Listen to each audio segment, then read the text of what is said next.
కాదు అన్ఫిట్ కొంతమందిని అన్ఫిట్ చేశారు, కొంతమందిని ఉద్దేశపూర్వకంగా రిజెక్ట్ చేయడం అనేది జరిగిందని చెప్పి చెప్తా ఉన్నారు. చెప్పండి అసలు రీజన్స్ ఏంటి?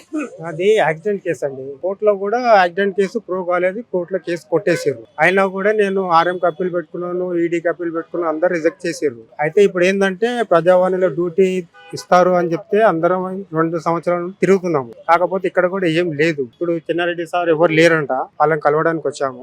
నెక్స్ట్ కవిత మేడం దగ్గరికి వెళ్ళాలని అందరూ డిసైడ్ చేశారు. సో గత ఎంత కాలం నుంచి మీరు దీని గురించి ఫైట్ చేస్తా ఉన్నారు? మేము 2 years నుంచి చేస్తున్నామండి, కంటిన్యూగా చేస్తున్నాము. 2 years నుండి ఇక్కడికి వస్తున్నాము. ఎక్కడెక్కడికి వెళ్ళారు? మేము ఎవరెవరి దగ్గరికి వెళ్ళి? ఈ ప్రభాకర్ సార్ దగ్గరికి వెళ్ళాము, సీఎం పేసీకి కూడా వెళ్ళాము, మళ్ళీ ఇంకా కోదండరామ్ సార్ దగ్గరికి వెళ్ళాము, చిన్నారెడ్డి సార్ ను కలిసాము. ఇంతకుముందు దివ్య మేడం ఉండే నోడల్ ఆఫీసర్, ఆమెను కూడా కలిసాము. ఇక్కడ చేస్తాం అని చెప్పేసి 240 మందికి ఇచ్చారు. 800 మంది ఉన్నారండి ఇంచుమించు. వాళ్ళందరికి ఇవ్వాలని చెప్పి ఒకసారి రిక్వెస్ట్ చేస్తున్నాము. ఒకసారి క్షమాభిక్ష పెట్టి అందరికి డ్యూటీలు ఇవ్వాలని చెప్పేసి సీఎం గారికి రిక్వెస్ట్ చేస్తున్నాం.